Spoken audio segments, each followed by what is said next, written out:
Dalam hal ini, kali ini yang akan saya bahas hanya mengenai ketegaran hati beliau. Sayyidah Khadijah kuat, tegar, kokoh, hatinya luar biasa. Wanita yang satu ini, teman-teman saudaraku sekalian, hatinya kuat sekali. Kalau badannya gimana Ustazah? Kuat apa nggak kuat? Orang tuh kalau hatinya kuat, badannya jadi kuat. Bu, orang kalau hatinya kuat, badannya jadi kuat. Teman-teman saudaraku sekalian yang saya muliakan, sampai-sampai Sayyidah Khadijah ini yang meninggal dunia belum terlampau tua sebenarnya, hanya 10 tahun sejak kenabiannya Nabi Muhammad sallallahu alaihi wasallam. Dan kenabiannya Nabi Muhammad itu adalah 15 tahun sesudah menikahnya Nabi Muhammad dengan Sayyidah Khadijah, yang mana Sayyidah Khadijah itu menikah pada usia 40 tahun. Jadi berapa tuh? Enggak pada ikutan ngitung. Berapa? 65 tahun. Sayyidah Khadijah meninggal dunia di usia 65 tahun, di tahun ke-10 dari kenabiannya Nabi Muhammad sallallahu alaihi wasallam. 10 tahun habis Nabi diangkat Allah jadi seorang Nabi. Saya kasih tahu, Sayyidah Khadijah itu ketika meninggal dunia hanya seperti tulang berbalut kulit, kurus sekali. Sayyidah Khadijah itu ketika meninggal dunia itu wajahnya terlihat lebih tua, jauh dari usia yang sebenarnya.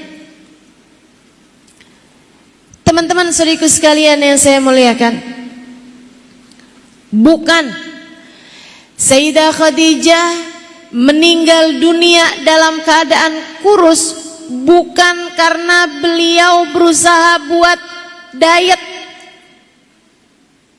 Enggak karena diet, teman-teman. Ini kan kalau kita nih pengen jadi kurus karena kita kepengen diet, pengen langsing. Enggak. Sayyidah Khadijah meninggal dunia dalam keadaan kurus karena beliau telah menjalani masa 2,5 tahun di pengasingan, yang beliau bercerita, kuntu amshi amyalan, saya harus berjalan bermil-mil jauhnya hanya untuk mencari daun-daunan hijau, sekedar mengganjal rasa lapar yang sudah tidak tertahankan. Diboikot sama orang-orang kafir Quraisy, nggak bisa jual, nggak bisa beli dari orang kafir Quraisy. Diasingkan di lembah namanya lembah Abu Thalib. Beberapa waktu yang lalu, beberapa tahun lalu, saya sempat umroh dan saya sempat cerita mengenai Sayyidah Khadijah.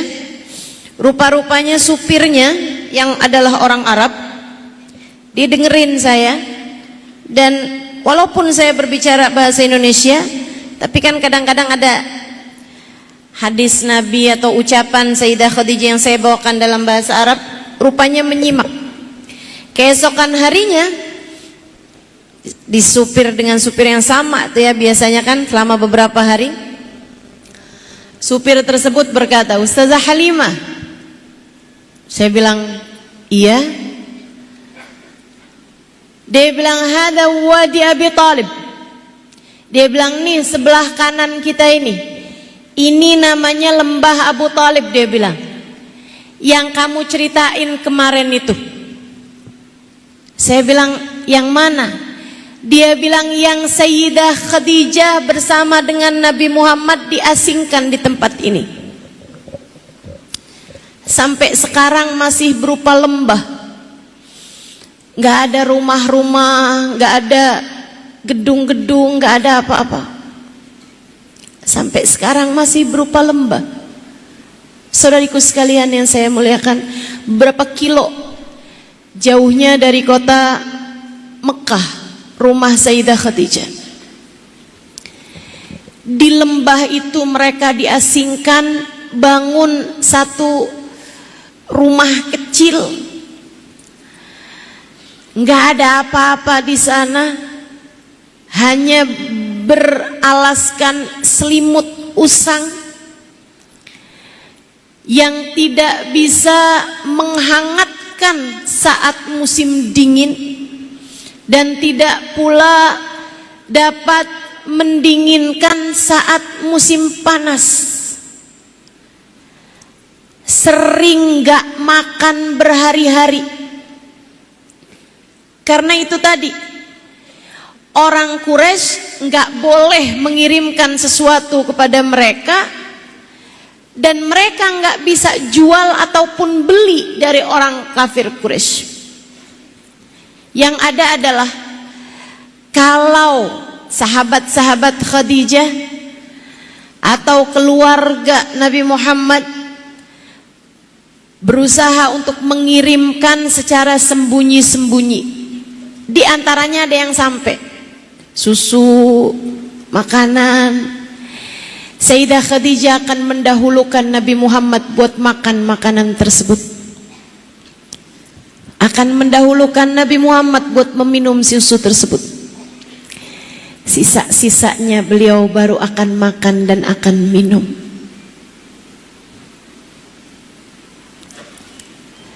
Membuat Nabi Muhammad merasa malu.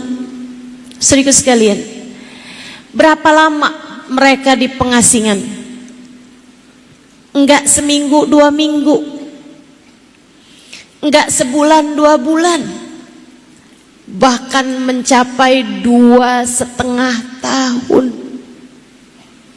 lamanya.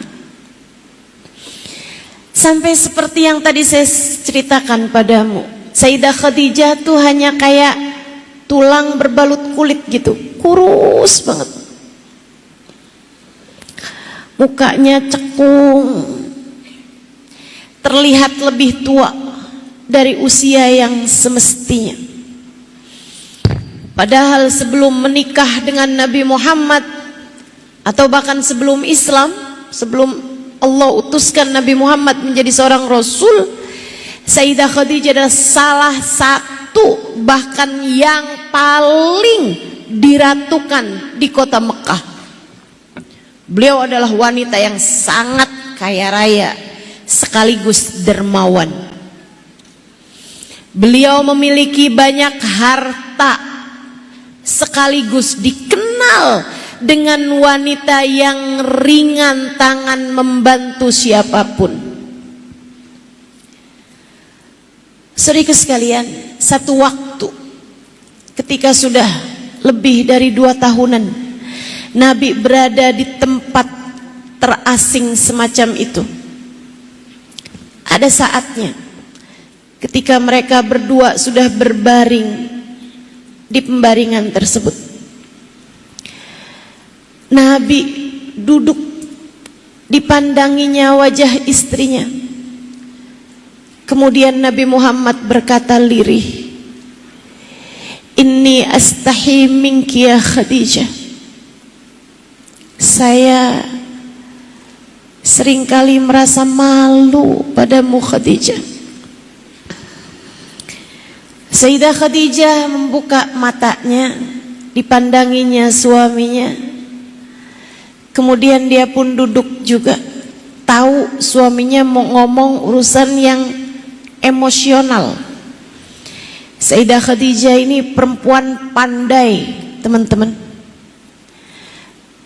Pandainya itu secara kecerdasan akal maupun kecerdasan emosi. Ini perlu dimiliki oleh seorang perempuan kalau pengen jadi perempuan yang kuat, yang tegar. Kamu harus punya dua-duanya. Ustazah, tapi memang EQ saya jongkok Ustazah. Dulu juga sekolah naik kelas aja untung. Enggak gitu teman-teman. Maksud saya itu pakai akalmu, dipakai. Sebab akal kita ini kalau enggak dipakai lama-lama jadi tumpul. Pakainya buat mikir hal-hal yang benar. Itu lama-lama akal kita jadi memiliki kecerdasan. Dipakainya buat ngaji, mendengarkan kajian, dipakainya buat mendengarkan ilmu. Akhirnya kita terpakai akalnya sehingga Allah karuniakan kepada kita ilmu. Itu yang saya maksud dengan kecerdasan. Dan juga kecerdasan emosi. Dan ini seringkali lebih penting, terutama bagi kita nih kaum perempuan yang seringkali emosinya dikendalikan oleh perasaan, bukan oleh ilmu.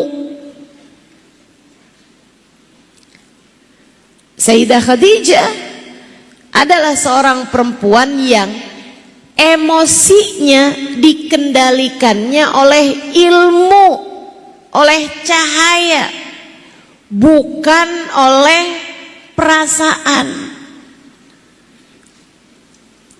Mudah-mudahan kita semuanya dijadikan perempuan yang semacam ini insya Allah. Memiliki kecerdasan pikiran sekaligus kecerdasan perasaan. Amin ya Rabbal Alamin. Melihat suaminya bicara secara emosional, saya merasa malu padamu Khadijah. Sayyidah Khadijah tanggap. Beliau langsung duduk, dipandanginya wajah suaminya, kemudian bertanya, mengapa engkau merasa demikian wahai Rasulullah? Kita kan kalau nggak pakai kecerdasan emosi nih, kadang-kadang kalau malam-malam udah capek, kemudian suami kayak mau ngomong sesuatu yang pakai perasaan. Saya tadi hari ini saya sedih banget. Udah jangan bikin sedih-sedih deh malam-malam. Ntar malah kita overthinking, nggak bisa tidur. Udah tidur. Ceritanya besok aja napa? Siapa yang suka begitu? Saya. Sedikit sekalian yang saya muliakan, Sayyidah Khadijah punya kecerdasan emosi. Ketika faham bahwa suaminya berbicara dengan emosional, sesuatu yang sifatnya perasaan, Sayyidah Khadijah pun segera duduk. Dipandanginya wajah suaminya, kemudian bertanya sambil tersenyum, dan mengapa engkau merasa demikian wahai Rasulullah? Kenapa engkau merasa malu dari saya tuh kenapa wahai Rasul? Rasulullah menjawab, aku ingat aku menikah denganmu wahai Khadijah, sedangkan kau adalah wanita yang sangat cantik jelita. Maafkan saya Khadijah, maafkan saya. Maksudnya Nabi karena kesulitan ekonomi, keadaan membuat Sayyidah Khadijah sampai nggak bisa jaga kecantikannya, nggak bisa jaga kesehatan beliau gitu. Aku ingat aku menikah denganmu wahai Khadijah, engkau adalah perempuan yang sangat kaya raya, apapun yang kau inginkan tersedia. Sekarang jangankan hal-hal semacam itu, sekedar untuk makan sekalipun keadaan menjadi begitu susah. Maafkan aku wahai Khadijah. Aku ingat aku menikah denganmu Khadijah, sedangkan kau adalah wanita yang sangat dimuliakan oleh kaummu, oleh kaum kita. Sekarang keadaannya menjadi semacam ini wahai Khadijah, kita sampai harus berada di pengasingan untuk waktu yang sangat lama.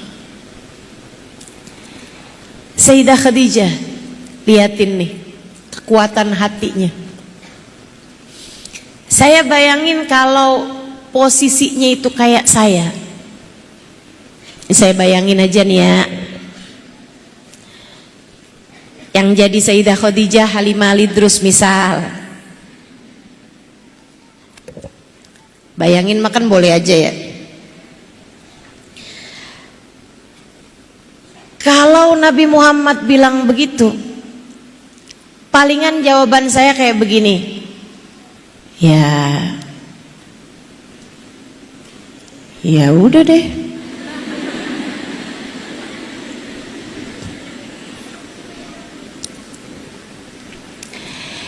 Kita nih kadang kalau suami kita lagi ngeluh sama kita, lagi ngadu gitu kan, ya makanya rajinan dikit kerjanya, makanya jangan suka ngerjain yang nggak jelas gitu. Makanya kamu tuh suka main cewek sih.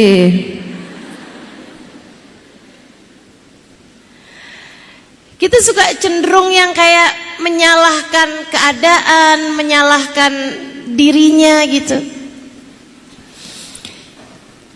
Nabi Muhammad sallallahu alaihi wasallam, Sayyidah Khadijah, ketika mendengar keluh kesah dari Nabi Muhammad yang didasari rasa kayak gagal jadi seorang suami gitu, semacam itu. Karena bagaimanapun kan Nabi Muhammad adalah seorang suami yang semestinya memberikan perlindungan kepada Sayyidah Khadijah, yang semestinya memberikan nafkah penghidupan kepada Sayyidah Khadijah, yang mestinya memberikan rasa aman, nyaman. Dan ternyata itu tidak terjadi dalam kehidupan rumah tangga mereka. Dari sini juga kita bisa tahu teman-teman saudara sekalian, rumah tangga tuh ketika terjadi hal yang semacam itu bukan berarti kalian gagal teman-teman, enggak.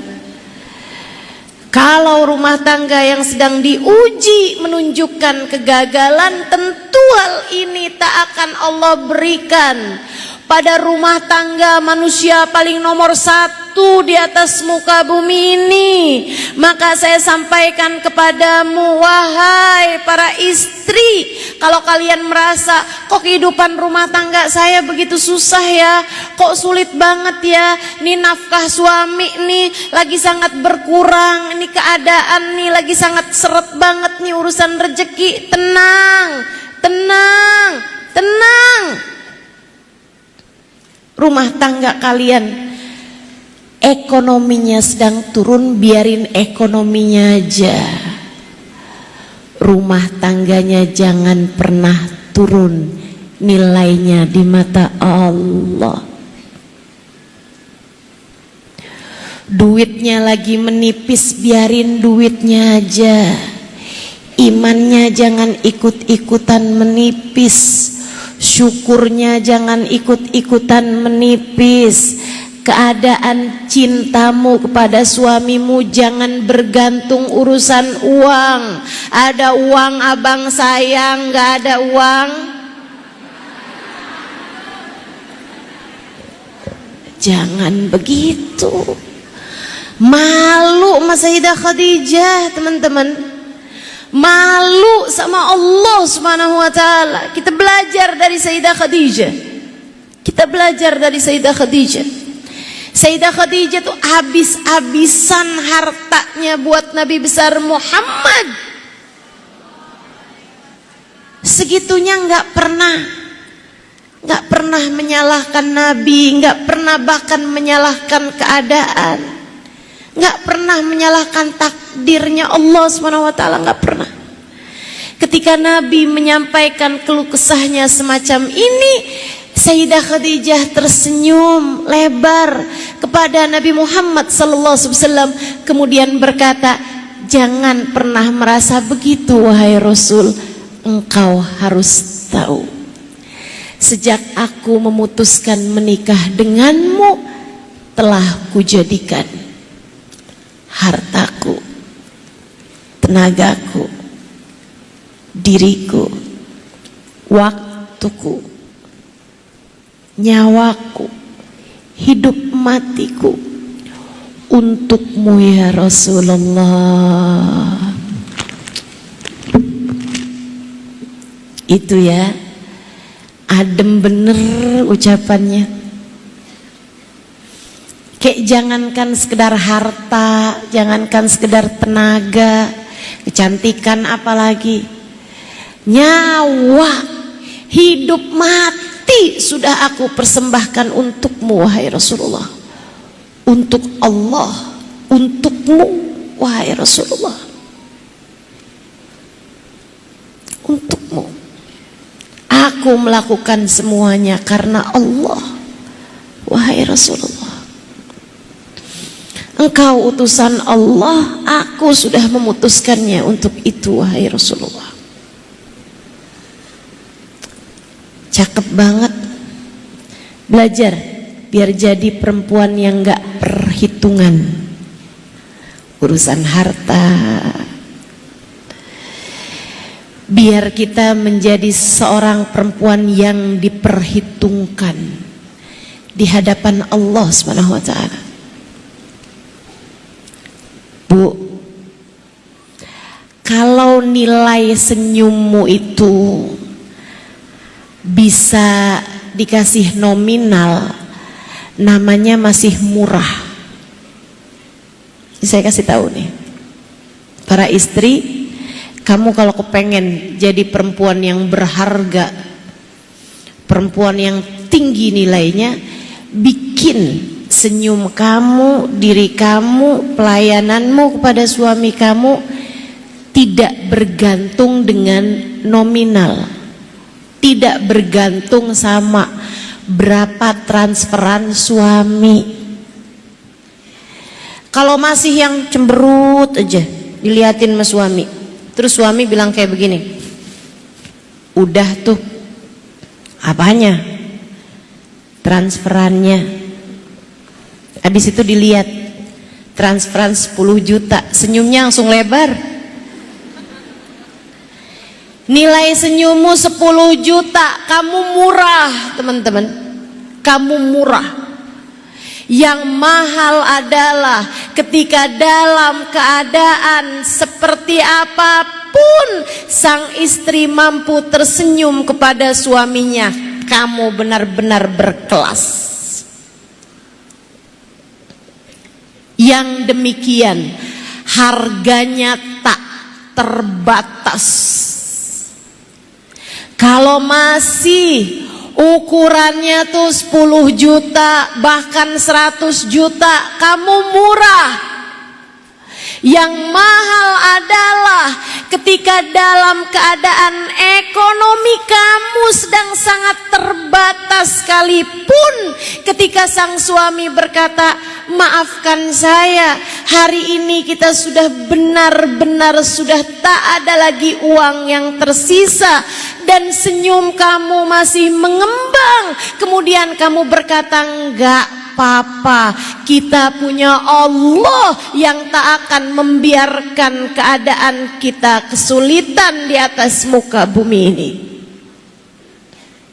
Tuh, mahal nilai kamu. Tuh, berharga nilai kamu. Harganya apa Ustazah? Saya kasih tahu. Saya baca ini di dalam kitab Ihya Ulumuddin, yang membuat saya ketika membacanya terasa ditampar-tampar oleh sebuah hadis cerita baginda kita Nabi besar Muhammad sallallahu alaihi wa ala alihi wa sahbihi wasallam. Nabi Muhammad bercerita, idza saran nas fil mahsyar, ketika manusia sedang berada di padang mahsyar, ketika manusia sedang berada dalam ketakutan, ketika sebagian orang tenggelam oleh keringatnya sendiri, kepanikan masing-masing dengan keadaan-keadaan mereka, tiba terlihatlah cahaya yang sangat terang, kemudian gemuruh.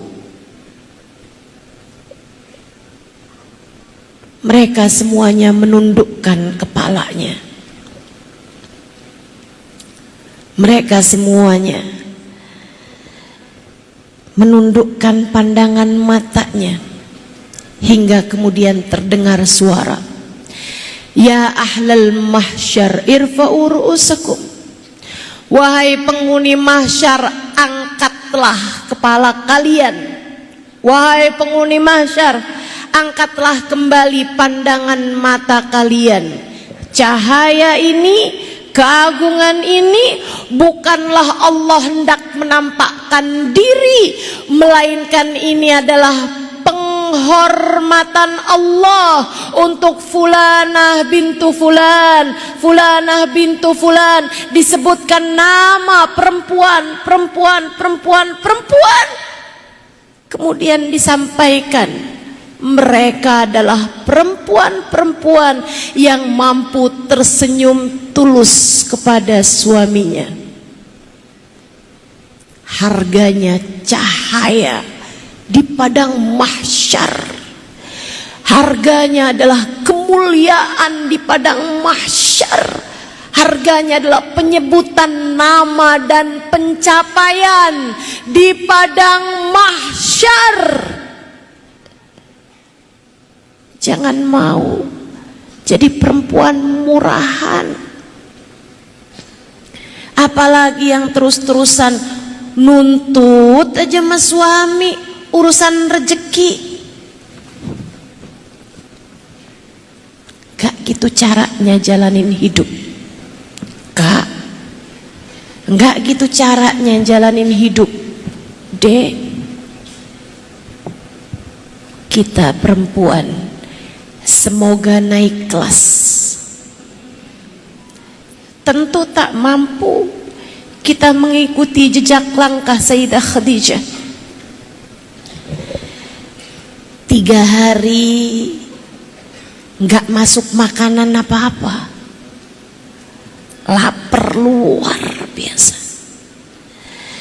Ketika datang susu yang sembunyi-sembunyi dimasukkan ke dalam rumah mereka, beliau malah memberikannya kepada suaminya. Minumlah wahai Rasulullah. Bagaimana denganmu Khadijah?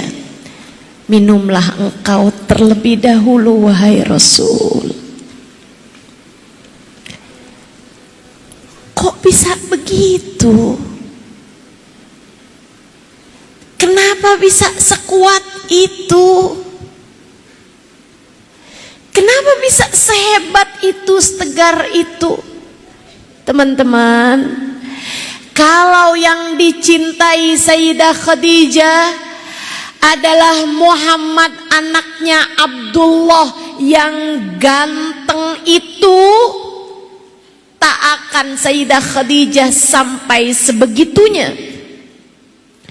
Kalau yang dicintai Sayyidah Khadijah adalah Muhammad anak yatimnya Abdullah, adalah seorang pemuda yang baik hati itu, nggak akan segitunya Sayyidah Khadijah.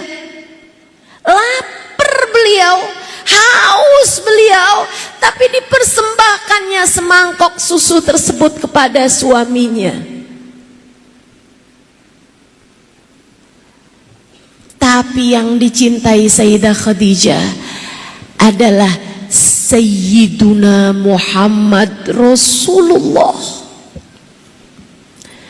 Beliau melihat Allah dalam diri Nabi Muhammad. Seolah Sayyidah Khadijah menyampaikan, engkau utusan Allah, engkau harus tetap hidup wahai Nabi Muhammad. Engkau utusan Allah. Aku adalah umat yang akan tetap menjaga dirimu wahai Rasul. Maka semangkok susu ini adalah untukmu. Tak mengapa aku meski harus mati kehausan dan kelaparan sekalipun, untukmu wahai utusan Allah, sebab engkau adalah utusan Allah. Allah besar di hati Sayyidah Khadijah. Allah besar di hati Sayyidah Khadijah. Untuk Allah, Sayyidah Khadijah akan melakukan segalanya. Untuk Allah, Sayyidah Khadijah akan melakukan segalanya. Disitulah sumber kekuatan dan ketegaran hati Sayyidah Khadijah bintu Khuwailid.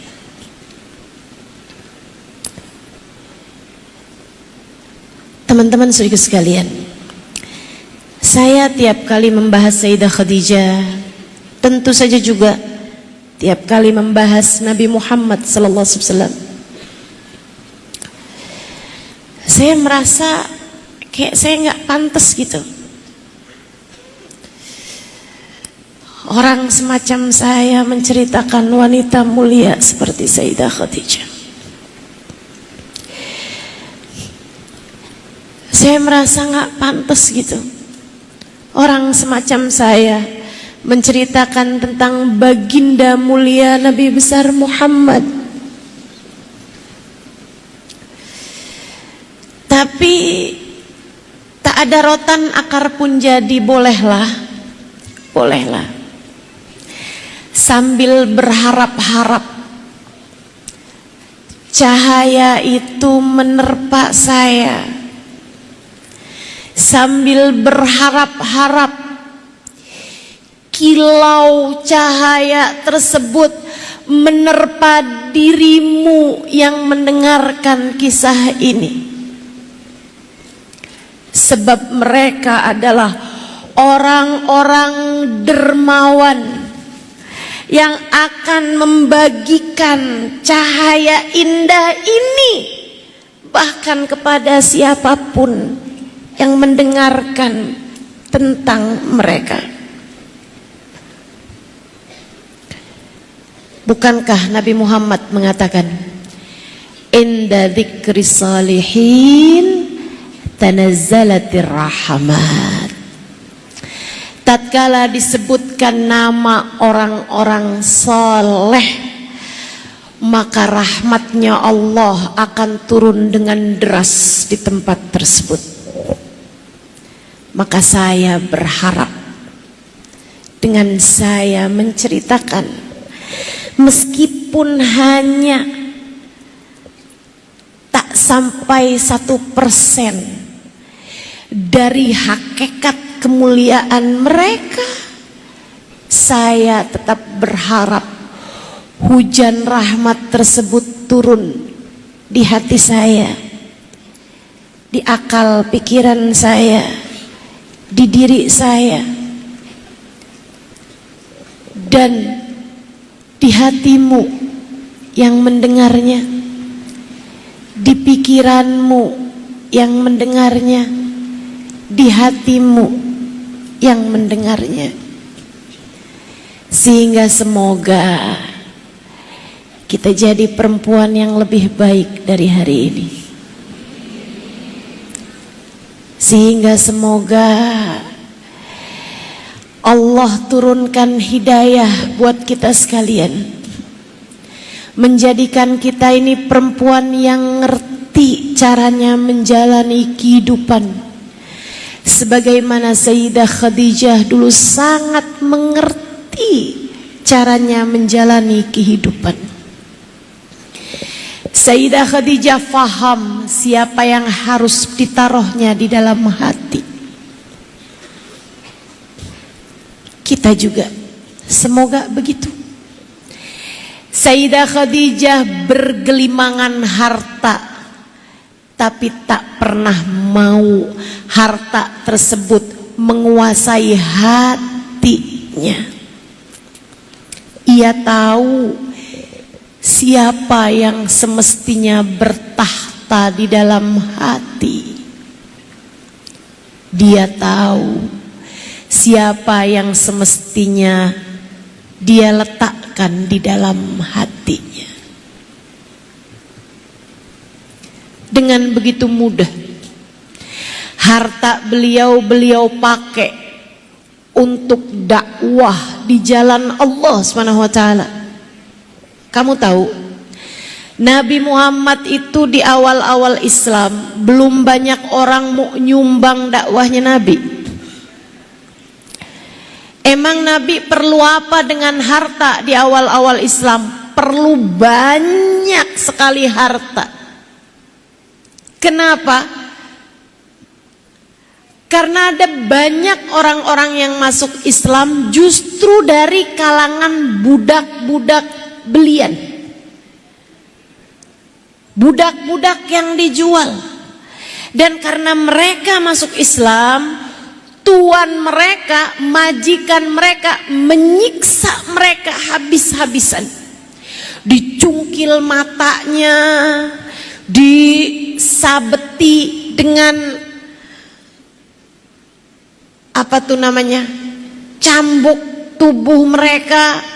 Bahkan ada di antara mereka yang tubuhnya diikat dengan tali, talinya dipegangkan pada seekor kuda, dan kudanya kemudian diminta untuk berlari. Tubuhnya terpental sana sini di jalanan yang ditonton sama orang, untuk ngasih tahu, kalian para budak kalau masuk Islam kayak begini kami akan memperlakukanmu. Kayak apa rasa hatinya Nabi Muhammad? Berulang kali Nabi Muhammad menceritakan itu kepada Sayyidah Khadijah, dan belilah budak tersebut, merdekakan saja, wahai Rasulullah. Belum lagi orang-orang yang karena masuk Islam ditinggalkan keluarganya. Sayyidah Khadijah dengan hartanya kasih penghidupan kepada mereka semuanya. Teman-teman saudariku sekalian yang saya muliakan, sampai-sampai harta Sayyidah Khadijah yang semula begitu banyak jumlahnya menjadi habis untuk dakwah Nabi besar Muhammad sallallahu alaihi wa ala alihi wasallam. Tak sedikit pun itu mengurangi rasa hormat dan cintanya kepada baginda Nabi Muhammad sallallahu alaihi wasallam. Kenapa? Sebab yang dicintai oleh Sayyidah Khadijah bukanlah Muhammad yang seorang manusia, bukanlah Muhammad yang adalah suaminya. Yang dicintai Sayyidah Khadijah adalah Muhammad yang Rasulullah, Muhammad yang la ilaha illallah, Muhammad Rasulullah. Yang dicintai oleh Sayyidah Khadijah bukanlah seorang laki-laki yang membelainya di samping tempat tidur, bukanlah seorang laki-laki yang mendekap hangat tubuhnya di waktu malam. Yang dicintai oleh Sayyidah Khadijah adalah bersanding dengan nama Allah di pintu surga Allah, yang namanya bersanding di tiang arsy Allah subhanahu wa ta'ala, yang iman tidak sah tanpa menyebutkan namanya. Sampai sini fahamkah dirimu? Yang dicintai oleh Sayyidah Khadijah dari Nabi Muhammad bukanlah Muhammad yang suaminya, melainkan Muhammad yang kunci surga berada di tangannya.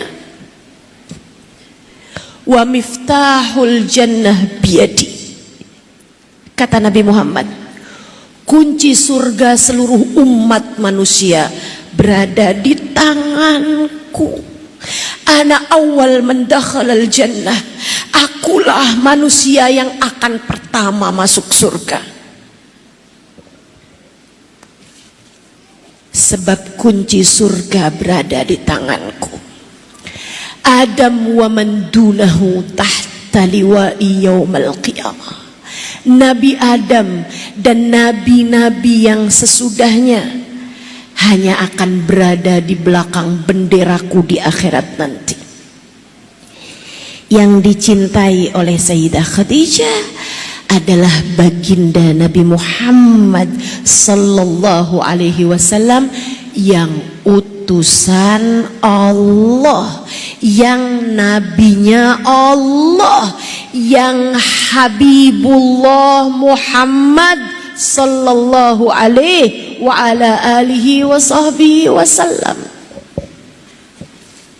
Jadi kamu gak bisa bilang, Ustazah, berarti saya harus mencintai suami saya dengan sangat dalam, seperti mana Sayyidah Khadijah mencintai suaminya dengan sangat dalam.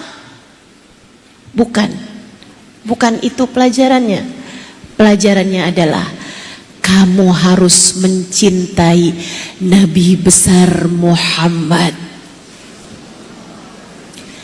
dengan sangat dalam, seperti mana Sayyidah Khadijah mencintai Nabi Muhammad dengan sangat dalam. Saudariku sekalian yang saya muliakan, Allah wa Rasuluh ada di dalam hati kamu, kamu akan menjadi perempuan kuat luar biasa.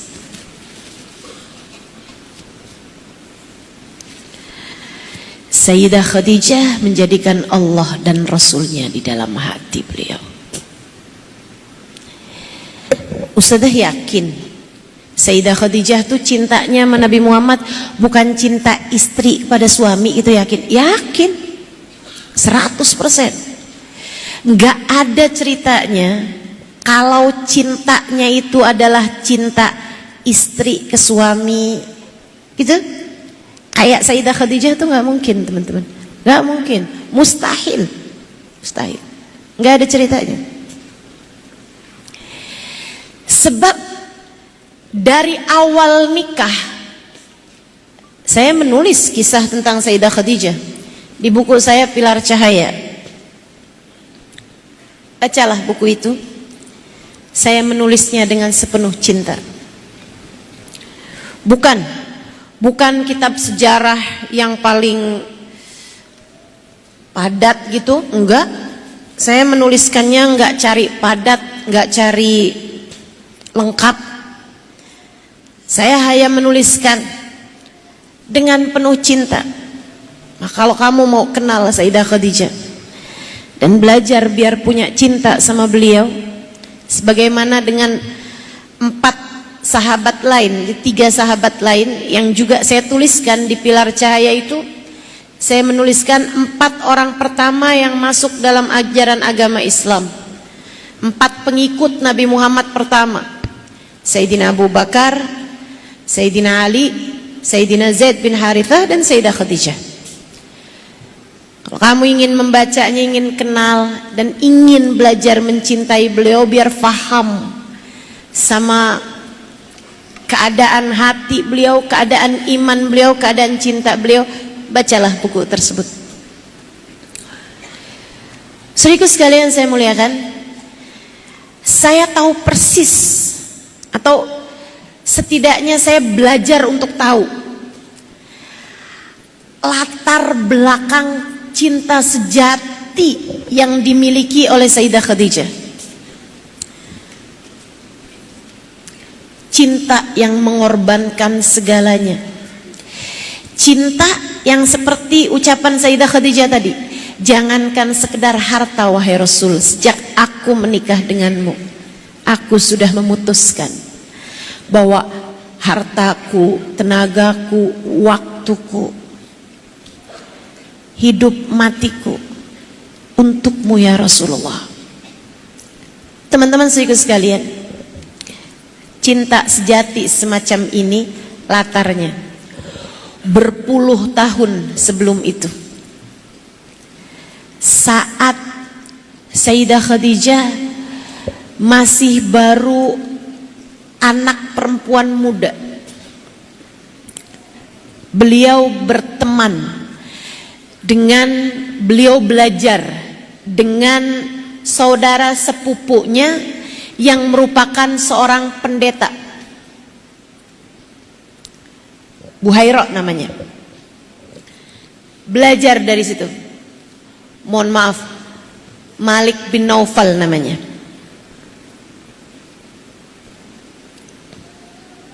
Belajar dari beliau, diberitahu bahwa nanti akan ada seorang Rasul begini begitu, diberitahu tentang Allah Subhanahu wa taala.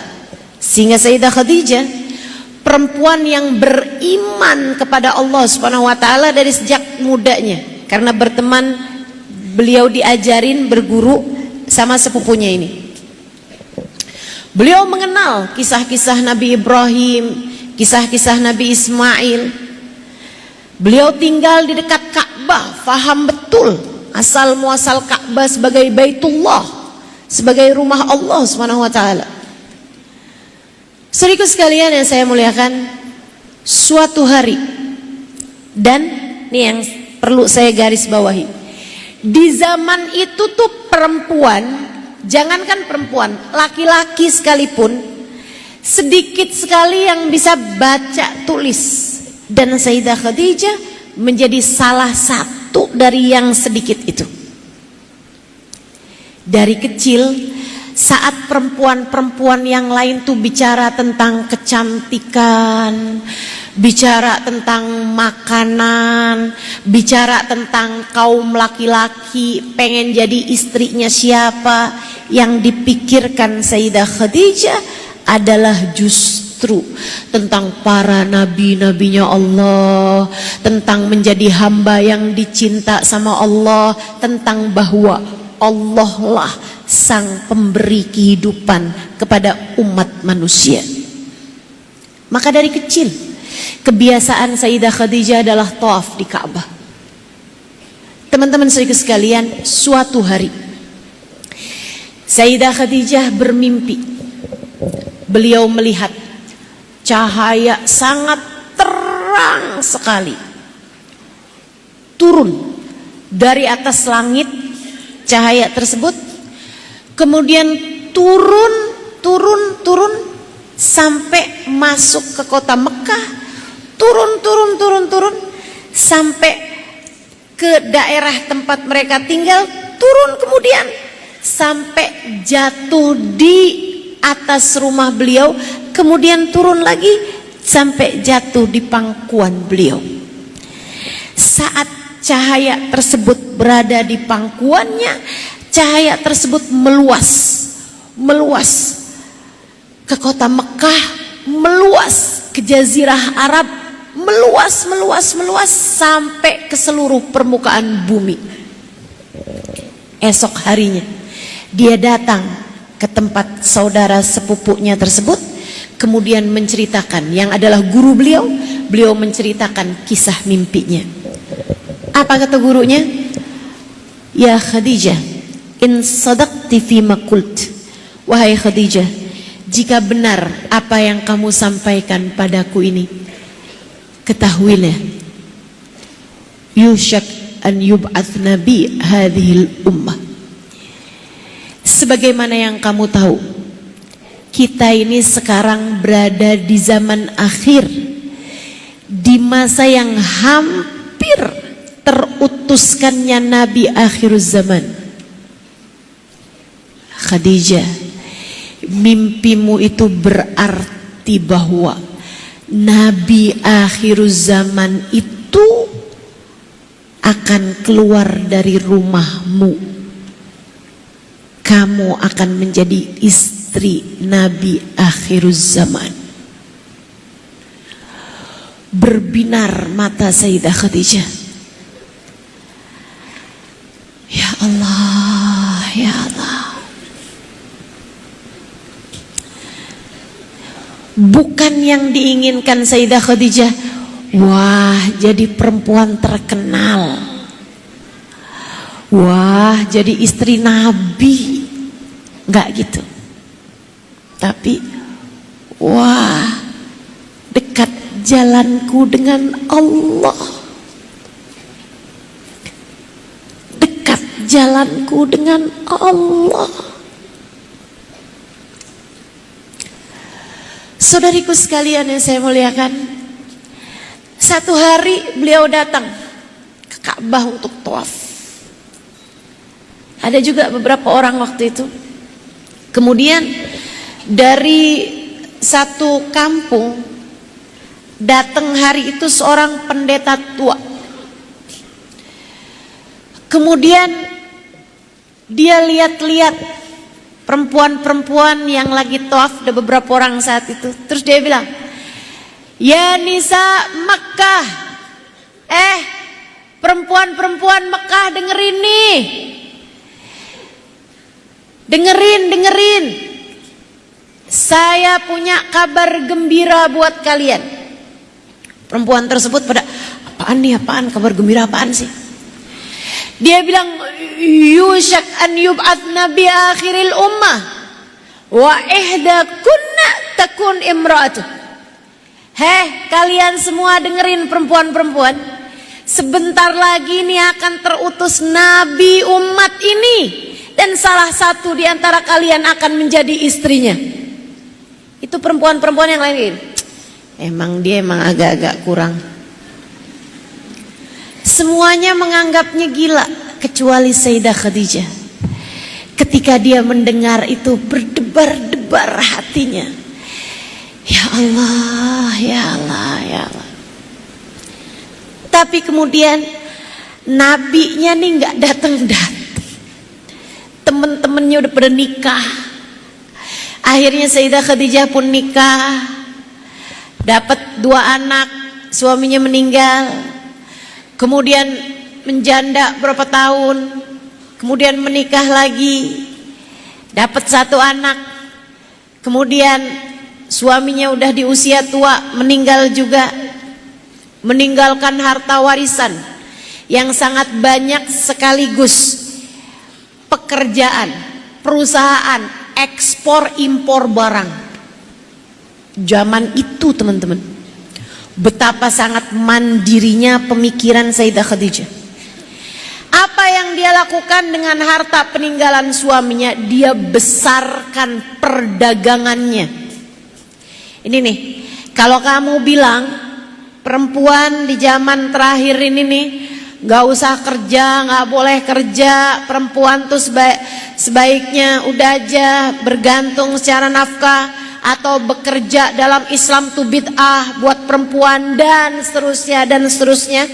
Teman-teman sekalian, kamu lupa perempuan yang masuk Islam pertama, bahkan bukan perempuan, orang yang masuk Islam pertama, pengikut pertama Nabi Muhammad adalah seorang perempuan yang adalah seorang perempuan yang pekerja. Sayyidah Khadijah menjadikan usaha suaminya di tangan beliau menjadi perdagangan besar, menjadikan beliau perempuan terkaya di kota Mekah. Mekah. Tapi kekayaannya nggak dipakai buat kemudian dia cari-cari siapa ya cowok paling ganteng sekota ini, enggak. Dia nggak pakai kekayaannya buat mencari apa yang jadi kesenangan hidupnya. Duit banyak nih, operasi plastik kali ya. Nggak gitu. Biar saya jadi cewek yang paling cakep gitu sekota Mekah. Biar kerut-kerutan di wajah saya nggak kelihatan gitu. Nggak gitu teman-teman. Dia pakai hartanya Sayyidah Khadijah ini, dipakainya untuk memberi nafkah kepada anak-anak yatim. Dipakainya untuk siapapun orang Mekah yang sedang berkesulitan, beliau membantunya. Hampir semua orang Mekah itu Sayyidah Khadijah punya jasa kepada beliau. Kuat Sayyidah Khadijah secara pemikiran, kuat Sayyidah Khadijah secara kedermawanan, kebaikan hati, kuat Sayyidah Khadijah secara finansial. Saudaraku sekalian, saya muliakan, di masa itu orang mendewakan harta, sehingga yang kuat yang kaya. Yang nggak cuma di masa itu sih, sekarang juga. Iya, iya. Sayyidah Khadijah keren, zohir batin. Sampai beliau lupa tuh urusan mimpinya itu. Satu hari tiba-tiba beliau didatangi sama budak laki-lakinya bernama Maisarah, yang baru beberapa hari yang lalu pulang dari perdagangan yang membawa Nabi Muhammad SAW buat ikut bawa dagangannya itu. Dicerita, Tuan, dagangan kita nih laku keras, kita punya keuntungan banyak banget nih, wahai Sayyidah Khadijah. Tapi bukan itu yang saya mau ceritakan padamu. Dagangan kita laku keras itu biasa. Yang mau saya ceritakan adalah Akhunal Quraisy, temen dagang saya itu, orang kepercayaanmu itu, Muhammad. Tuan, saya mau cerita padamu. Kenapa dia? Tiap dagang, perempuan-perempuan pada deketin dia. Terus apa anehnya gitu maksudnya Sayyidah Khadijah? Tuan, kemana dia jalan ada awan menaunginya. Mulai tertarik. Tuan, waktu kita lagi istirahat di bawah sebuah pohon, tiba-tiba kita berdua dipanggil sama seorang pendeta rahib namanya Dasturo. Dia nggak pernah turun dari sumiahnya, dari menaranya, tempat ibadahnya. Tapi hari itu dia manggil kita berdua. Akhirnya Muhammad bilang, kamu aja dah yang pergi, Maisarah. Saya pergi nih, saya naik ke atas menara itu. Pas saya lagi ada di atas, pendetanya ngeliatin Muhammad terus. Saya nggak diliatin sama dia. Dia liatin aja ke arah jendela yang di sana kelihatan ada Muhammad lagi duduk di bawah pohon. Satu-satunya pohon yang Allah abadikan sampai sekarang, pohonnya ada di Jordan sana. Salah satu sahabat yang masih hidup, pohon sahabat disebutnya. Ini yang masih hidup dari kalangan manusia udah nggak ada yang hidup sezaman sama Nabi Muhammad ya. Dari kalangan jin, saya nggak tahu tuh, nggak pernah kenalan sama jin soalnya saya. Dari kalangan binatang, juga kayak udah nggak ada juga itu ya. Kayak nggak ada gitu. Yang tersisa nih yang pasti adalah dari kalangan tumbuhan, pohon itu, Allah Subhanahu wa ta'ala biarkan menjadi pohon yang abadi. Nabi bernaung di bawah pohon tersebut.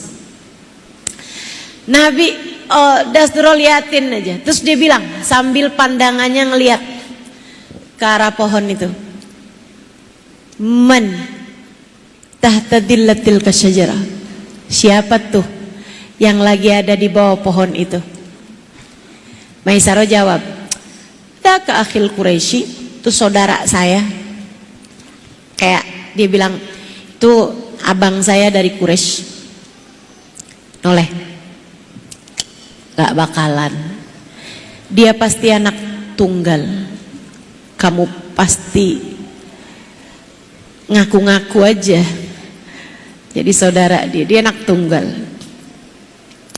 Lihatin lagi, gimana dia bisa punya saudara? Bapaknya meninggal saat dia masih dari kandungan ibunya.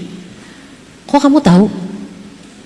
Katanya Maisar, ibunya meninggal saat dia baru berusia 6 tahun. Kok kamu tahu? Dia ikut kakeknya kan, tapi kakeknya juga meninggal 2 tahun kemudian. Kok kamu tahu? Dia kemana-mana berjalan selalu dinaungi awan. Kok kamu tahu? Dia sukaannya warna hijau. Saya nggak tahu. Dia kemudian liatin aja, dia sebutin berbagai macam hal tentang sifat-sifatnya Nabi, kebiasaannya Nabi, yang banyak diantaranya bahkan Maisaro nggak tahu. Sampai kemudian dia sambil mengatakan, sambil lihat pohon itu nggak bergeming dari tempatnya berdiri, dia bilang si pendeta tersebut, kembalilah kamu ke Mekah, nak, dan tutupilah apa yang saya sampaikan ini. La yakun tahta dillu tilka syajarah illa nabi. Kamu harus tahu, laki-laki yang ada di bawah pohon itu adalah seorang nabi. Tuhan, dia nabi. Sayyidah Khadijah begitu dengar, dia nabi.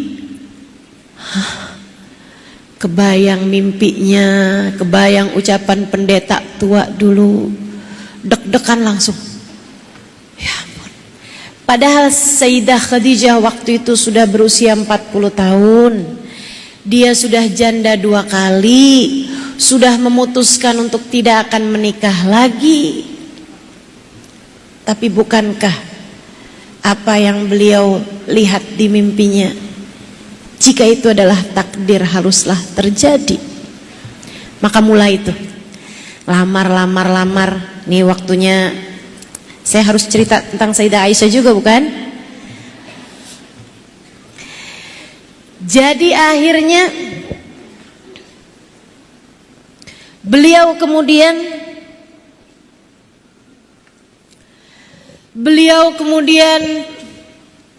memutuskan untuk menikah dengan Nabi Muhammad.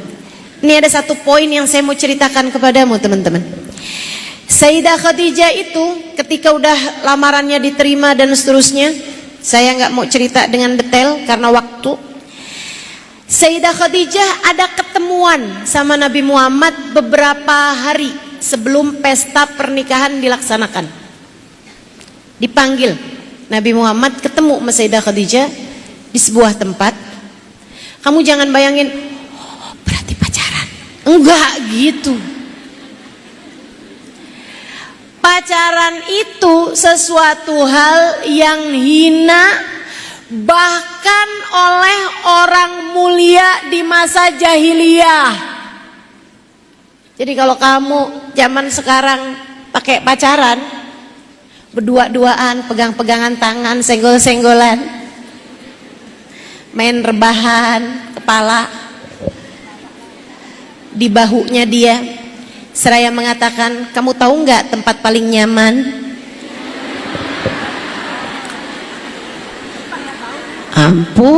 Ampun.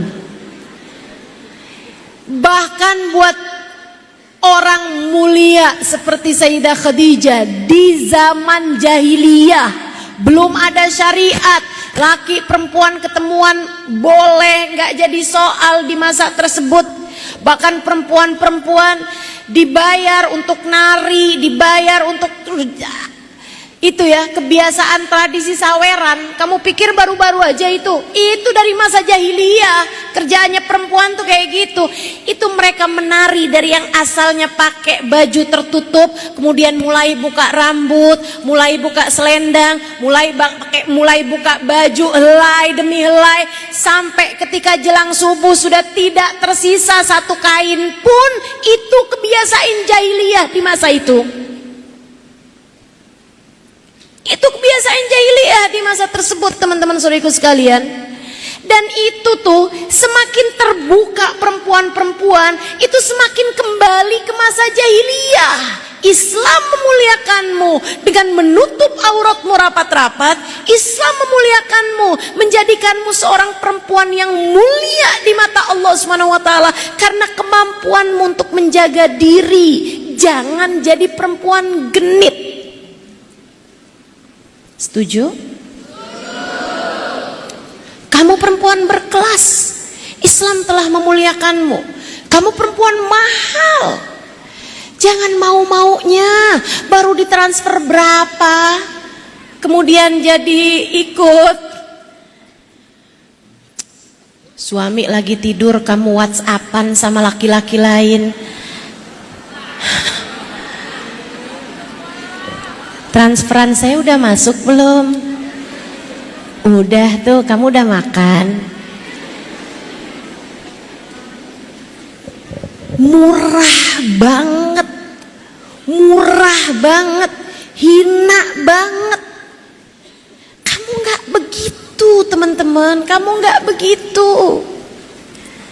Kamu perempuan yang saya berharap nanti di hari akhirat matamu bisa berjumpa dengan Sayyidah Khadijah. Saya berharap ada wajah-wajah kita di belakang Sayyidah Fatimah, ada wajah-wajah kita di belakang Sayyidah Aisyah, ada wajah-wajah kita di belakang perempuan-perempuan mulia. Jangan hinakan dirimu hanya untuk dunia yang tak seberapa itu. Masalahnya bukan dunia ustazah, tapi saya mendapatkan kasih sayang dari laki-laki ini.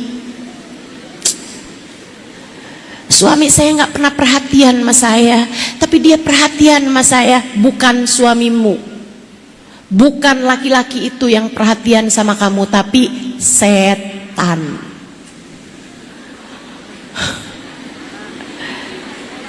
Ini saya lama-lama ngomel nih. Ma khala rajul wa imra'ah illa wasyaitan thalithuhuma. Enggak pacaran laki-laki dan perempuan, melainkan ada setan menjadi yang ketiganya. Ada setan di antara kalian berdua, sehingga kelihatannya jadi bagus saja, sampai mau-maunya meninggalkan pasangannya, suami halalnya, untuk bersama dengan laki-laki lain. Di mana akalmu? Emang akal saya udah nggak ada ustazah. Kalau gitu di mana imanmu? Atau iman juga kamu mau bilang nggak ada lagi? Inna lillahi. Ustazah, saya mah kayak gitu tuh karena saya emang belum punya suami ustazah. Ya sama-sama haram deh, pacaran berduaan sama laki-laki yang bukan mahramnya, ya, berdua-duaan dengan laki-laki, itu hukumnya adalah, sekali lagi, jelas. Saudariku sekalian yang saya muliakan, nih dengerin. Sayyidah Khadijah berjumpa dengan Nabi Muhammad sebagai perjumpaan seorang perempuan yang mulia dengan laki-laki yang mulia. beberapa hari sebelum pernikahan mereka. Dengarkan ucapannya. Muhammad, kata Sayyidah Khadijah, aku akan menikah denganmu seperti yang kamu tahu. Aku ingin menikah denganmu seperti yang kamu tahu. Maksudnya saya melamar, saya belum pernah berbicara berduaan sebelum itu teman-teman. Baru kali itu. Muhammad, aku ingin menikah denganmu seperti yang kamu tahu. Bukan karena kamu masih muda. Istilahnya sekarang apa tuh?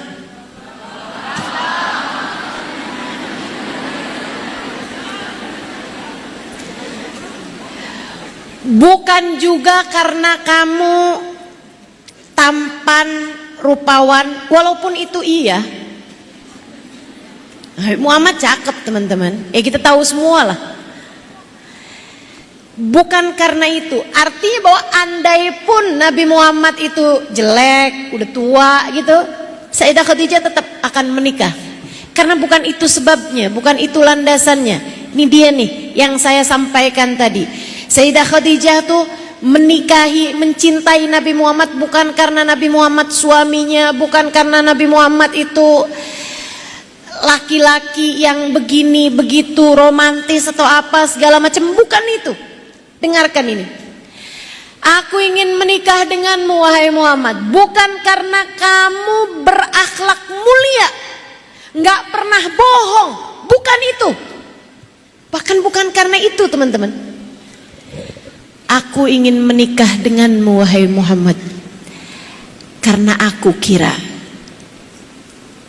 kamu akan menjadi nabi yang akan Allah utuskan kepada umat ini. Wahai Muhammad, aku ingin menikah denganmu agar ketika saat itu terjadi, kamu dapat membawaku menuju Allah. Indah sekali teman-teman. Indah sekali. Romantis. Romantis tingkat tertinggi. Romantis hubungan Sayyidah Khadijah dengan Allah Subhanahu wa ta'ala, yang menikah dengan Nabi Muhammad bukan karena Nabi Muhammad, melainkan karena Allah. Aku cinta padamu ya Allah, dan untuk itu aku akan melakukan apapun demi untuk meraih cintamu ya Allah. Seolah Sayyidah Khadijah berkata demikian kepada Nabi Muhammad, aku mencintai Allah, dan karenanya, karena aku kira kamu akan menjadi nabi umat ini, aku ingin menikah denganmu wahai Muhammad, dengan harapan kalau nanti kamu terutus menjadi seorang nabi, seorang rasul, bawa serta aku menuju Allah wahai Muhammad.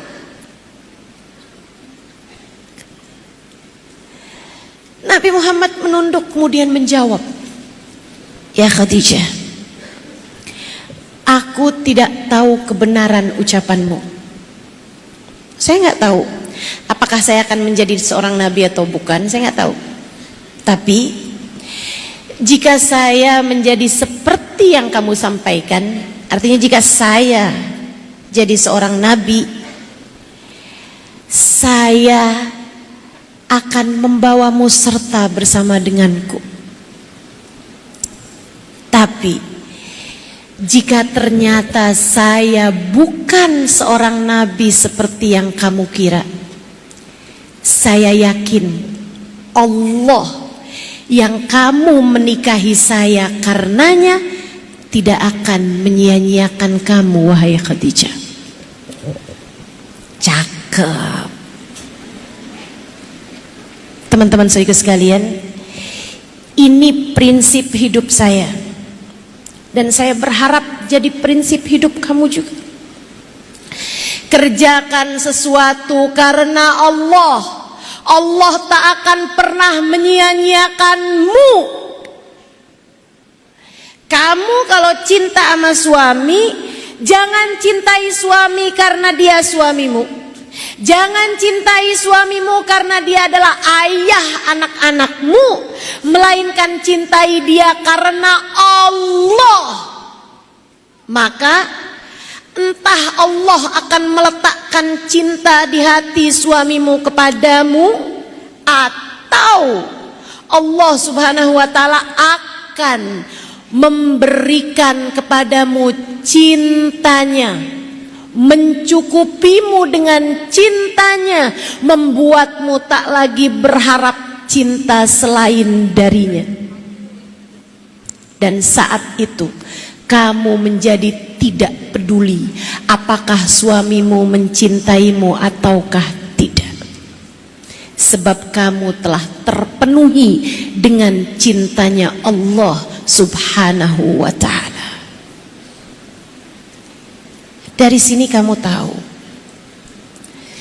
kenapa segala kecemburuan di hatimu kepada suamimu itu begitu menyiksa hatimu. Karena kamu mencintai dia bukan karena Allah. Belajarlah lagi. Belajarlah lagi. Insya teman-teman saudaraku sekalian, tanggung nih tentang Sayyidah Khadijah dikit aja lagi. Sayyidah Aisyahnya nggak usah, nggak apa-apa.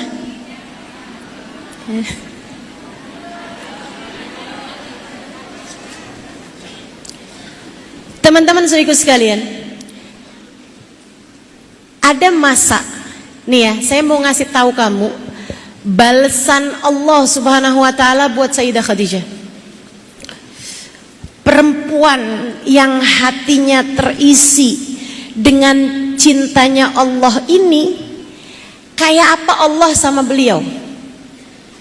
Ini yang mau saya sampaikan padamu.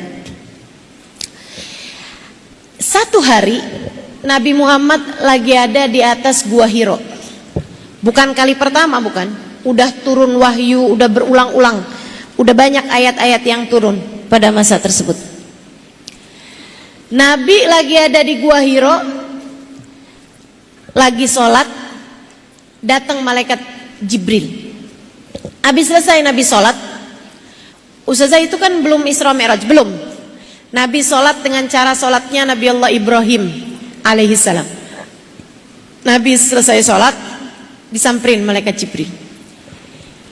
Ya Rasulullah, sata'ti ilaik Khadijah. Wahai Rasul, Khadijah sebentar lagi akan sampai di sini. Dia datang membawa makanan bersama dengan lauk pauknya, karena ingin makan bersamamu wahai Rasul. Idza ja'at, nanti kalau Khadijah datang padamu, sampaikanlah. Apa nih yang mau disampaikan? Sampaikanlah Allah berkirim salam padanya.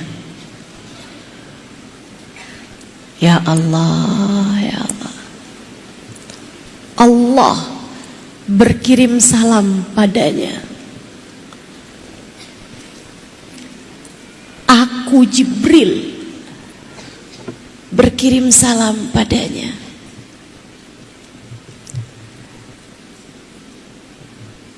Wahai Rasulullah, kalau Khadijah datang, sampaikanlah Allah sudah mempersiapkan untuknya sebuah rumah di surga. Di sana tak akan ada lagi kelelahan dan tak akan ada lagi derita.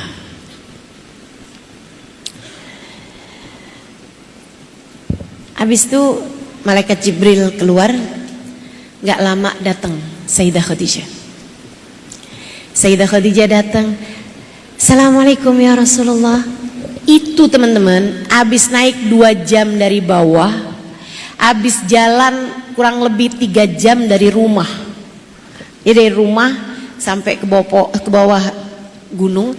Dari gunung naik itu 2 jam teman-teman. Sekarang masih 2 jam. Kalau turun 1,5 jam. Ini keadaannya udah lebih mudah aja dibandingkan zaman itu. Itu masih 2 jam buat naik. Saya pernah naik soalnya. Sayyidah Khadijah bentang-bentangin makanan. Muhammad, ya Rasulullah, saya tadi pagi kepikir pengen makan bersama kita, jadi saya masak makanan-makanan kesukaanmu. Itu padahal Sayyidah Khadijah zaman itu masih punya banyak pelayan. Semestinya kalau kepengen makan sama Nabi Muhammad, tinggal utus pelayan, bilangin, ya Rasulullah, istrimu ingin makan bersama denganmu dan dia udah masak-masak, boleh nanti turun, nggak jadi soal gitu. Tapi ini enggak, dibawa makanan tersebut habis selesai masak 3 jam sampai naik ke atas itu, kemudian dibentangkannya, suprahnya, semuanya makanan-makanannya, dipandanginya Nabi Muhammad. Nabi Muhammadnya waktu itu yang baru habis dapat kabar dari malaikat Jibril teman-teman, diliatinnya Sayyidah Khadijah rapi-rapiin makanan di depannya, suprahnya ditatain, makanan ditatain. Sayyidah Khadijah pandangin aja istrinya dengan sepenuh cinta. Habis itu udah duduk, Khadijah,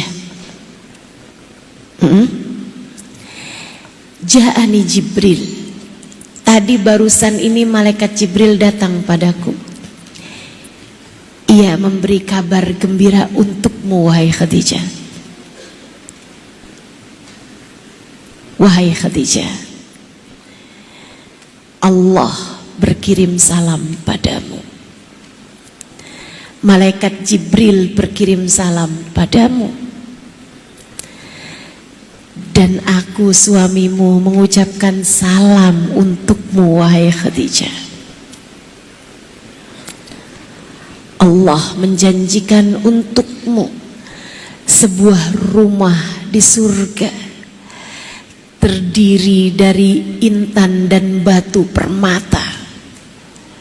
Di dalamnya tak ada lagi air mata dan tak ada lagi derita.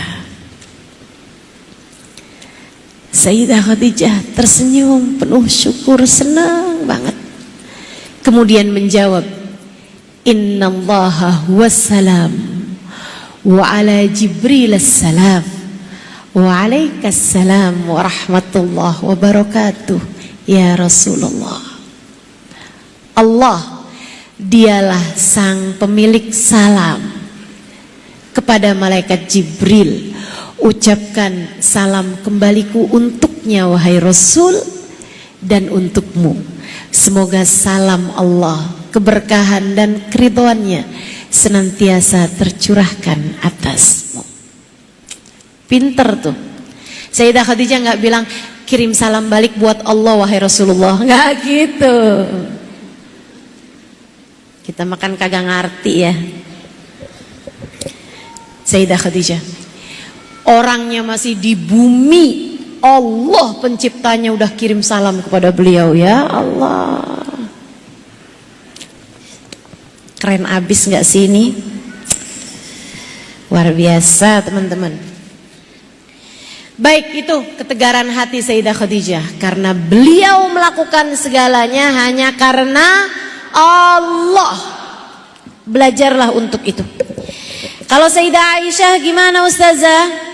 Teman-teman saudaraku sekalian, ini adalah ustadzah pertama dalam Islam, wanita yang dipersiapkan Nabi Muhammad SAW sebagai pengajar perempuan-perempuan. Kita nih kalau bicara jasa, nggak ada perempuan lebih berjasa untuk kita daripada Sayyidah Aisyah. Kenapa? Rub'ul fiqih minha, 1/4 ilmu fikih sumbernya dari Sayyidah Aisyah. 1/3 bahkan, 1/3 thuluthul fiqih, 1/3 ilmu fikih sumbernya dari Sayyidah Aisyah. Beliau adalah perempuan paling banyak meriwayatkan hadis Nabi Muhammad SAW, dan yang keempat dari sahabat Nabi Muhammad yang terbanyak meriwayatkan hadis. Pertama Abu Hurairah, yang kedua Sayyidina Ibnu Abbas, yang ketiga Sayyidina Anas bin Malik, kemudian yang keempat Sayyidah Aisyah. Periwayat hadis terbanyak. Kita nih kalau nggak ada Sayyidah Aisyah, ilmu fikih kita nih apa? Kurang. Ilmu fikih kita ini kepotong gitu. Kalau tanpa Sayyidah Aisyah. Beliau yang paling banyak mengajarkan ilmu fikih. Karena sumbernya langsung dari Nabi besar Muhammad sallallahu alaihi wasallam. Makanya teman-teman saudaraku sekalian, dari seluruh pernikahan Nabi Muhammad sallallahu alaihi wasallam, kita harus berterima kasih dengan pernikahan Nabi Muhammad dengan Sayyidah Aisyah. Dan ini memang Nabi Muhammad menikahi Sayyidah Aisyah itu adalah karena Nabi Muhammad mempersiapkan seorang perempuan yang menjadi rujukan ilmu pengetahuan bagi umat Islam, wabil khusus yang terutamanya adalah bagi kita kaum perempuan. Urusan haid, urusan mandi suci, dari haid, dari nifas, dari hubungan intim, berbagai macam hal-hal mengenai kewanitaan kita ini, berbagai macam hal tentang urusan wudu, batalnya wudu, mandi, sholat, batalnya sholat, zikiran-zikiran, sholatnya Nabi Muhammad, cara duhanya Nabi Muhammad, cara tahajudnya Nabi Muhammad, puasanya Nabi Muhammad, dan seterusnya. Teman-teman saudariku sekalian, perawinya, periwayatnya adalah Sayyidah Aisyah radhiyallahu taala anha wa ardhaha. Sudah, mang istri-istrinya Nabi Muhammad yang lain kemana? Teman-teman saudariku sekalian, kamu kan tahu Nabi Muhammad kebanyakan menikahi perempuan-perempuan yang bahkan sudah berumur. Bu, kamu kan ngerasain belajar ketika sudah berumur kayak begini, lupaannya kayak gimana.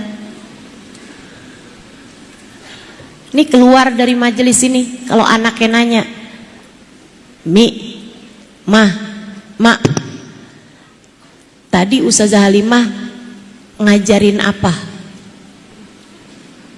Tentang Sayyidah Khadijah nak, sama Sayyidah Aisyah. Apa katanya? Bagus dah pokoknya.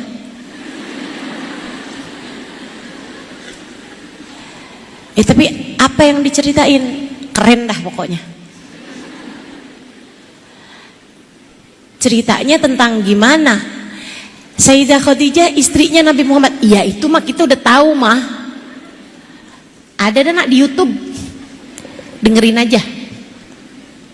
Ada yang begitu? Ada yang begitu? Saya tahu nih ibu-ibu nih terutama yang umurnya udah di atas 40-an tahun. Kalau saya bicara panjang lebar itu inget rasanya tapi lupa ilmunya. Betul? Betul? Kayak inget rasanya saat Ustazah Halimah ceritain tuh kita rasanya tuh kayak gimana gitu, inget. Tapi apa yang diceritainnya tuh lupa. Nggak apa-apa sih Bu, tapi kurang lebih semacam itu. Istri-istri Nabi Muhammad itu usianya kebanyakan ketika dinikahi sama Nabi janda, udah usia, atau janda udah ada punya beberapa anak, sibuk sama anak-anaknya gitu. Kayak yang enggak modelannya buat nanya ini, nanya itu, belajar ini, belajar itu.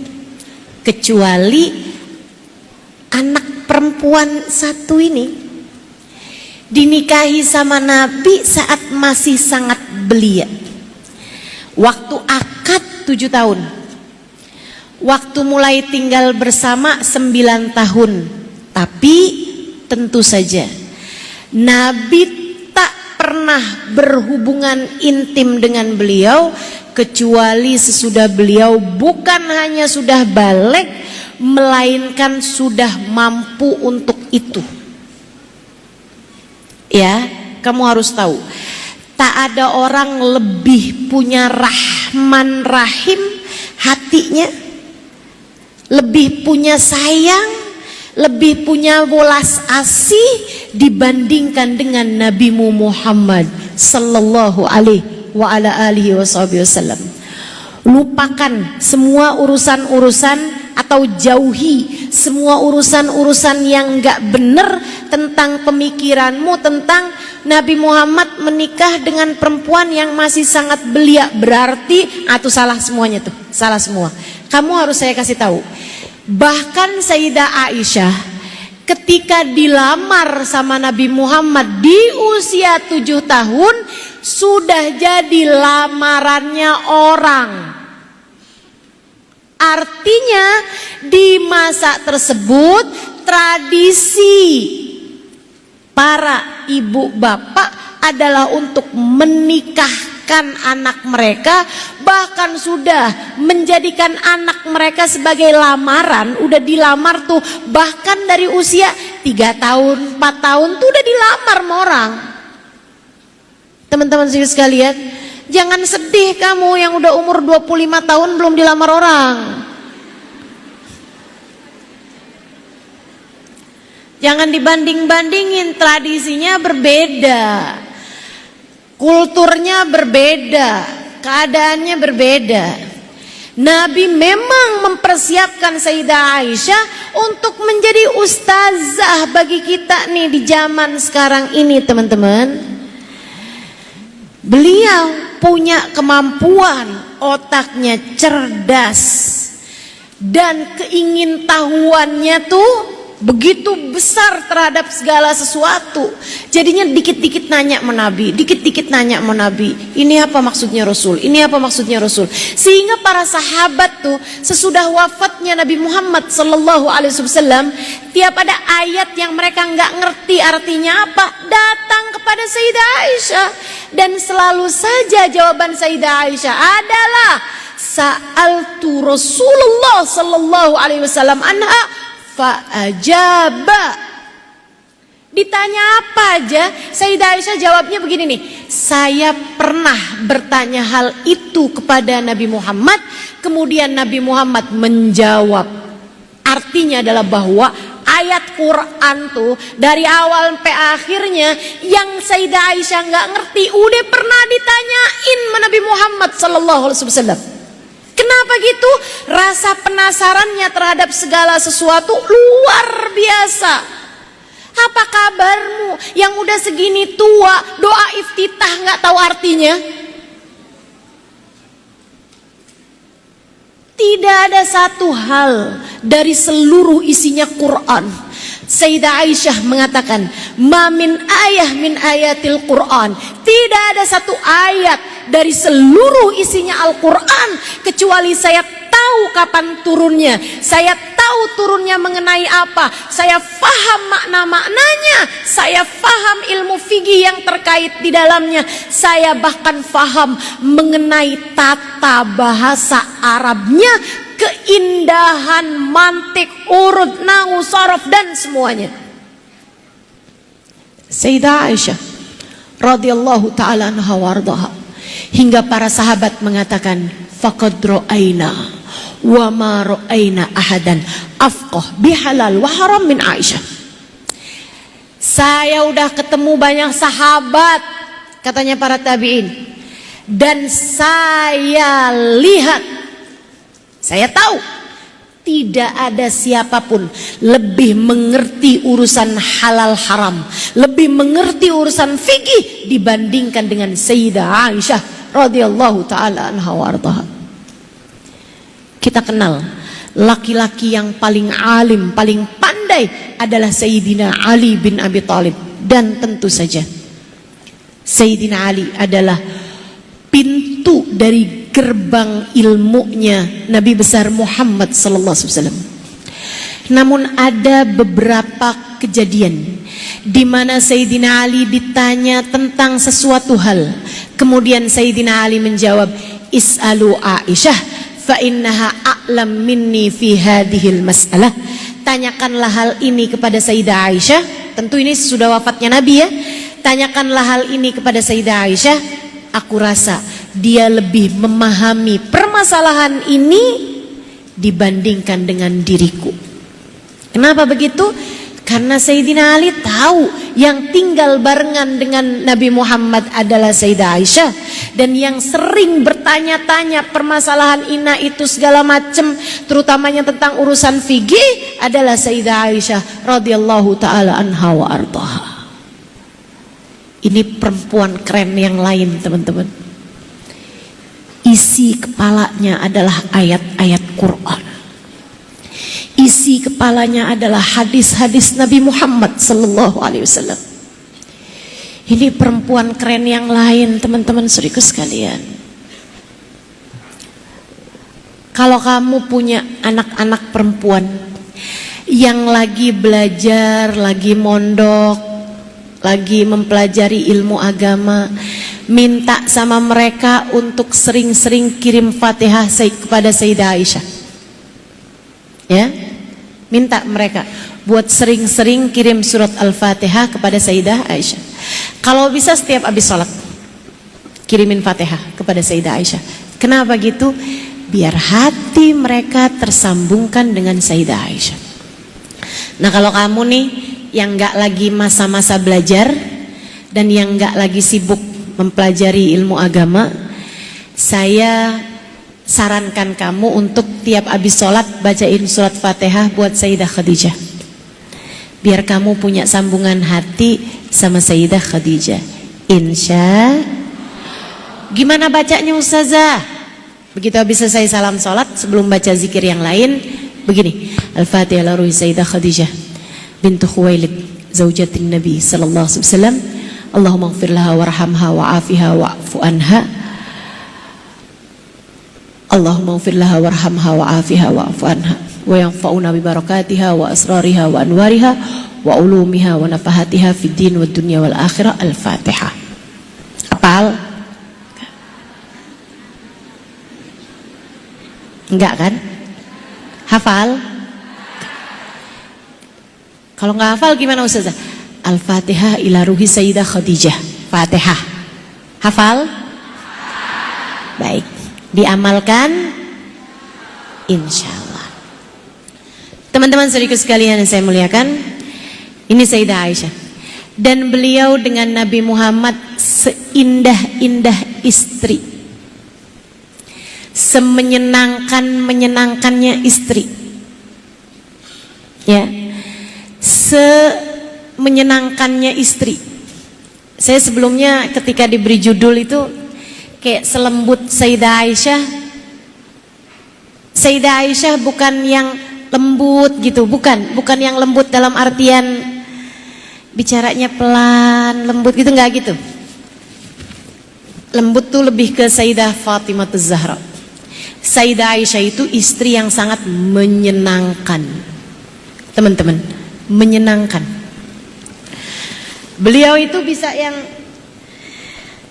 membuat nyaman Nabi Muhammad, sampai para sahabat itu kalau lagi mau ngomong sesuatu hal tentang taktik perang, tentang nih kita nih habis ini nih mau ke daerah mana lagi nih Rasul yang berat-berat gitu, mereka bilang, "Tar, kita tungguin pas Nabi Muhammad lagi menginap di rumah Sayyidah Aisyah." Kenapa gitu?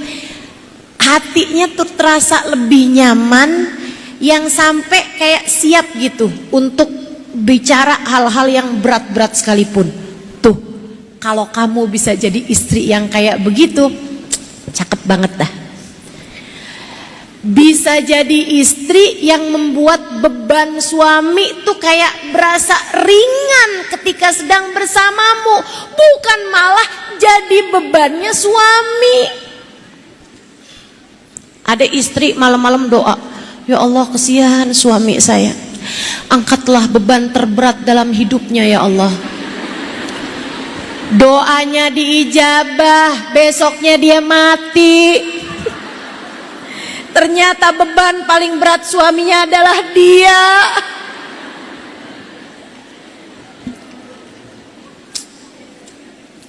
Gimana nih?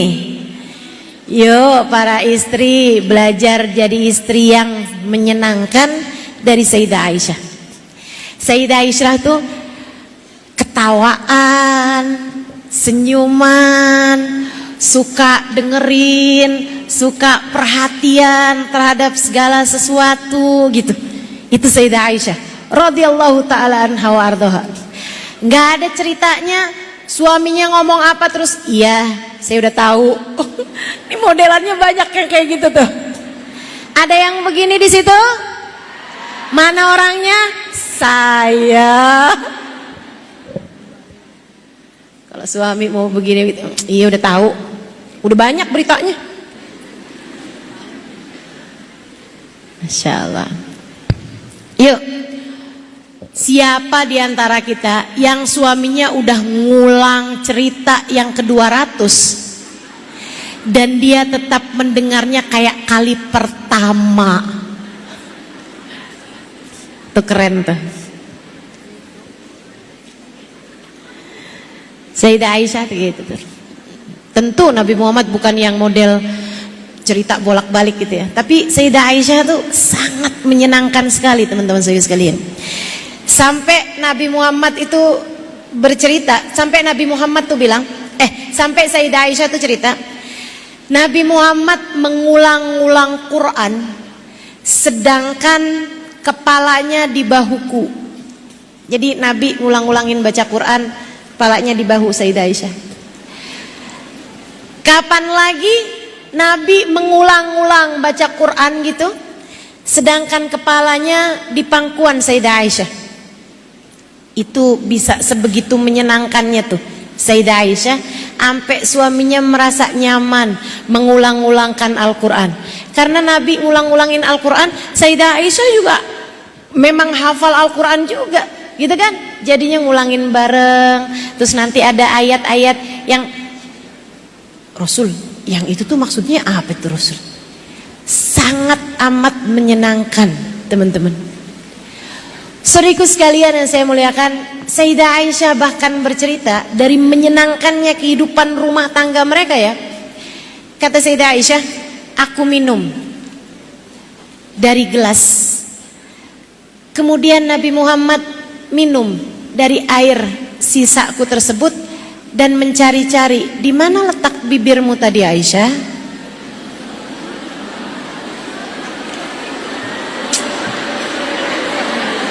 Romantis tingkat langit ke-7. Kenapa suami kita nggak ada yang kayak begitu?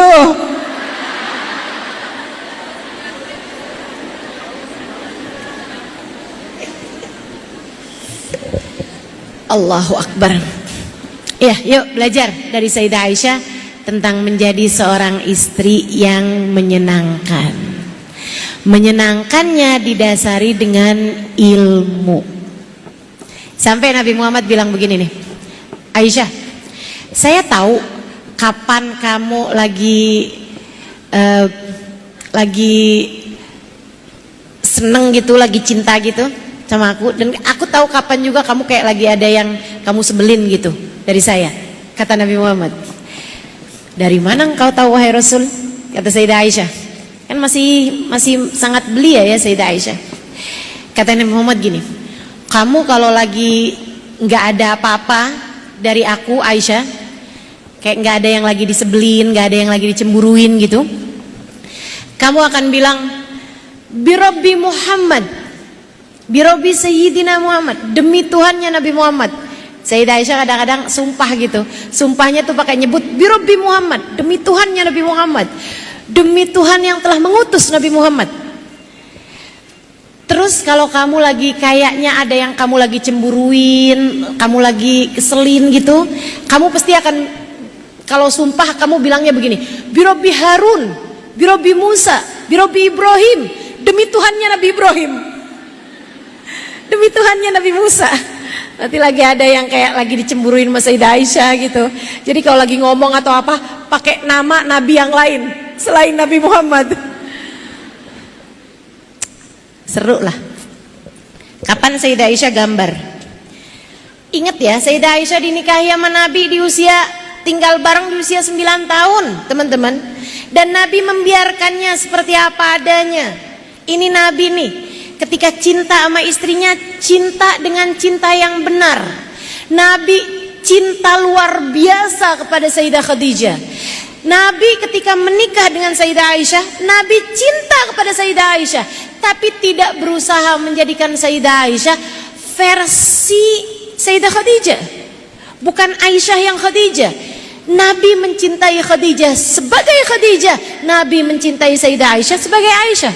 Nggak ada ceritanya Nabi Muhammad bilang, dulu Khadijah tuh gini Aisyah, jadi kamu sebaiknya harus kayak gitu Aisyah. Nggak ada. Dicintainya Sayyidah Aisyah sebagai Aisyah, dicintainya Khadijah sebagai Khadijah. Sayyidah Aisyah lagi gambar. Apa itu Aisyah? Kuda. Kok pakai sayap Aisyah? Nabi lupa waktu Isra Mi'raj.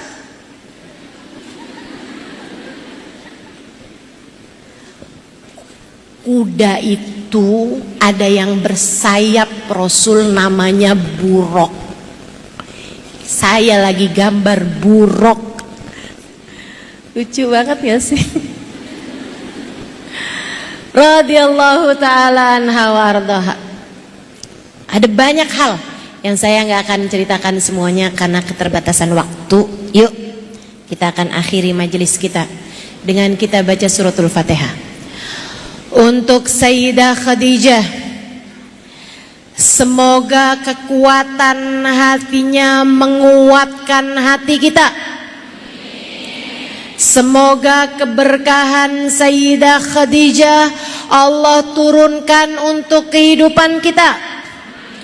Semoga Sayyidah Khadijah, rasa cinta kita kepadanya Allah turunkan di hati kita menjadi cahaya, memandu jalan kehidupan kita, membuat kita faham bahwa hidup kita adalah lillahi ta'ala. Ala hadhihi niyah wa ila hadrati Sayyidah Khadijah anna Allah yaghfir laha wa yarhamha wa yu'li darajatiha fil jannah wa yanfa'una bibarakatiha wa asrariha wa anwariha wa ulumiha wa nafahatiha fid dini wad dunya wal akhirah. Al-Fatihah. A'udzu billahi minasyaitonir rajim. Alhamdulillahi rabbil alamin. Arrahmanir rahim, maliki yaumiddin. Iyyaka na'budu wa iyyaka nasta'in. Ihdinas siratal mustaqim. Siratal ladzina an'amta 'alaihim ghairil maghdubi 'alaihim waladdallin. Amin. Berikutnya kita akan bacakan suratul Fatihah buat Sayyidah Aisyah. Semoga kita bisa jadi perempuan-perempuan berilmu. Semoga kita bisa jadi perempuan-perempuan cerdas. Semoga Allah Subhanahu wa taala dekatkan kita dengan Al-Qur'an. Allah dekatkan kita dengan ilmu pengetahuan yang membuat kita semakin dekat dengan Allah Subhanahu wa taala dan Rasulnya, dan menjadikan kita wanita yang dicintai Allah dan Rasulnya. Kita minta pada Allah Subhanahu wa taala. Kita akan bacakan suratul Fatihah kepada Sayyidah Aisyah. Semoga Allah menjadikan kita istri yang menyenangkan bagi suami kita, istri yang dapat membuat nyaman suami kita. Ala hadhihi niyah wa bikulli niyatin salihah jami'ah syamilah annallaha yaghfir laha wa yarhamha wa yu'li darajatiha fil jannah wa yanfa'una barakatiha wa asrariha wa anwariha wa ulumiha wa nafahatiha fid dini wad dunya wal akhirah. Al-Fatihah. Alhamdulillahi rabbil alamin.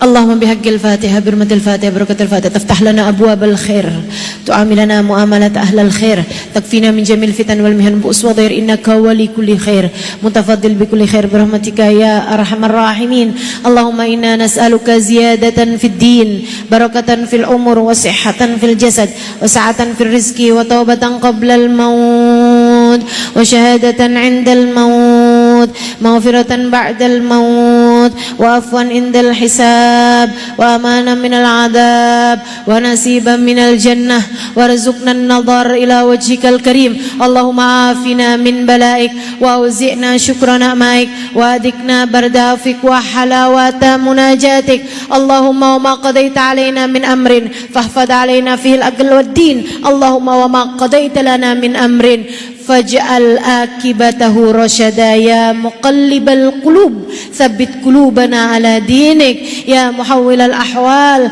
حول حالنا إلى أحسن الحال وعافنا من أحوال أهل الضلال وفعل الجهال اللهم ارزقنا من العقول أوفارها ومن الأذهان أصفاها ومن الأعمال أزكاها ومن الأخلاق أطيبها ومن الأرزاق أزلها من العافية أكملها من الدنيا خيرها ومن الآخرة نعيمها بحق سيدنا محمد صلى الله عليه وسلم ربنا لا تزغ قلوبنا بعد إذ هديتنا وهب لنا من لدنك رحمة إنك أنت الوهاب اللهم اجعل جمعنا هذا جمعا مرحوما وتفرقنا من بعده تفرقا معصوما ولا تجعل اللهم لنا ولا فينا ولا معنا شقيا ولا مترودا ولا محروما ربنا تقبل منا إنك أنت السميع العليم وتب علينا إنك أنت التواب الرحيم